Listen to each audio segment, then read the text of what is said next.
Let me go to number 3 because of our time. How do you contest adversity? By fasting and prayer. By fasting and prayer. Look at Matthew chapter 17. No, let's read. Let's read Mark chapter 9. Mark chapter 9 verse 17 down to 29. Mark chapter 9 verse 17 down to 29. Look at it. Mark chapter 9 verse 17. And one of the multitude answered and said, Master, I brought unto thee my son, which has a dumb spirit, and wherever it takes him, it tears him up. Mark chapter 9. And I spoke to them, verse 18, and wherever it takes him, it tears him, and he foamed and gnashed with his teeth, and pined away. And I spoke to your disciples that they should cast it out, but they could not. Verse 19. He answered him and said, O faithless generation, how long shall I be with you? How long shall I suffer you? Bring him unto verse 20, please. And they brought him unto him, and when he saw him, straightway the spirit tore him, and he fell on the ground and wallowed for me. And he asked his father, how long is it ago since this came unto him? And he said, of a child, verse 22. And oftentimes it had cast him into the fire and into the water to destroy him. But if thou canst do anything, have compassion on us and help us. And Jesus said unto him, if thou canst believe. All things. How many things? How many things? How many things? If you can believe, all things are possible. Not some things, not simple things, not less things. All things, if you can believe, all things are possible to him that believe. And straightway the father of the child cried out and said with tears, Lord, I believe, help thou my unbelief. Verse 25. And when Jesus saw that the people came running together, he rebuked the foul spirit, saying unto him, thou dumb and deaf spirit, I charge you, come out of him and enter no more into him. And the spirit cried and rent him sore and came out of him and was as one dead, insomuch that many said he is dead. Verse 27. But Jesus took him by the hand and lifted him up, and he arose. And when he was come into the house, his disciples asked him privately, why could not we cast him out? And he said unto them, this kind of spirit, this kind of demon, this kind of trouble, this kind of principality and power, this kind come forth by nothing. In other words, there's nothing you can do to cast this demon out, but by what? Prayer. And Father, watch this.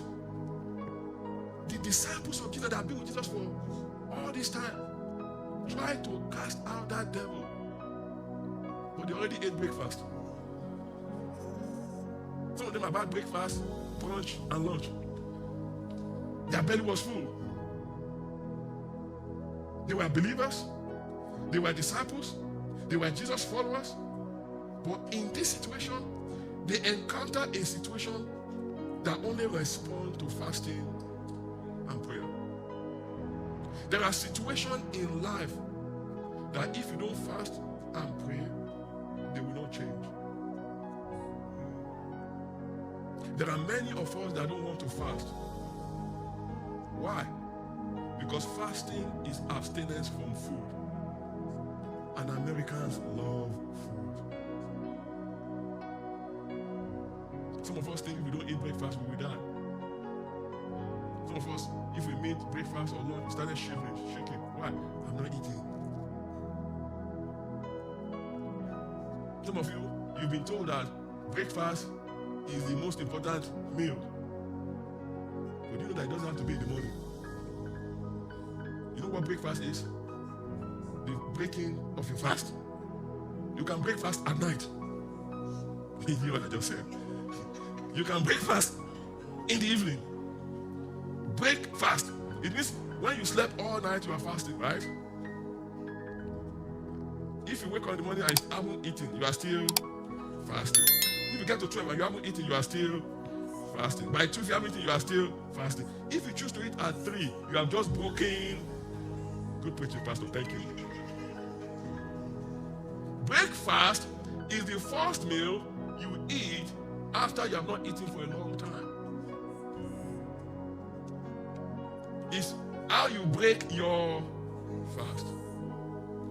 If you find yourself in situations and circumstances that are so challenging, that are so demanding, that are so overwhelming, sometimes fasting is required in order to overcome that spirit.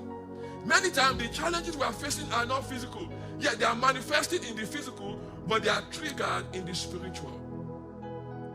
This guy could not speak and could not hear. He was dealing with a dumb and deaf spirit. I guarantee you, if it's in this day, they've taken that child for speech therapy. They probably have evaluated him in a dumb school, in a deaf school. They probably diagnosed him with some deep scientific name. But the problem is that what is causing him not to speak and what is causing him not to hear is the same thing that forced him to jump into fire anytime he sees fire.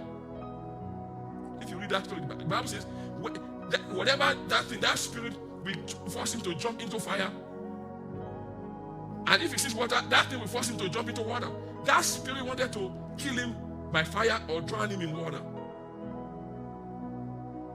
And they brought that child to Jesus' disciples. And Jesus, these are people that have spent time with Jesus, that have been taught by Jesus, could not cast out that spirit. And when they asked Jesus why, he said, number one, you don't have faith, you don't believe. Number two, even if you believe, if you have eaten, this demon can x-ray your tummy. If the demon sees that you have not subdued your flesh, he will not respond to you. Fasting is one of the contending tools that God gave you to overcome in life. When you fast, you deprive your physical body so that your spirit can be elevated. When you fast, you don't fast for God, you fast for yourself. When you fast, you are not doing God any favor. You are helping yourself to elevate in the spiritual realm. Okay, now, you've been eating for 42 years. See where you are now. You've been eating breakfast, you've been eating lunch. The problem will remain. Why don't you fast? That difficult situation, that challenging situation. If it's a demon of this type, there's no medical solution that will resolve it. There's no counseling that will resolve it. There's no therapy that will resolve it. There's no medication that will resolve it. You need to fast and pray. There are circumstances, there are situations that are confronting many people that require fasting and prayer. If you go to Acts chapter 13 verse 3, Acts chapter 1, 3, 13 verse 3, Acts 13, 3 verses, and when they had fasted and prayed and laid their hands on them, they sent them away. In order to send Paul and Barnabas into their ministry, to inaugurate, to initiate their ministry, they had to fast. Nehemiah chapter 1 verse 4. And it came to pass, Nehemiah 1:4, and it came to pass, when I heard these words, that I sat down and wept and mourned certain days and fasted and prayed before the God of heaven. Nehemiah was a butler, was a servant to the king, and news came to him. He was in captivity. News came to him that his nation, Israel, has been torn down. The walls have collapsed. The country is falling apart.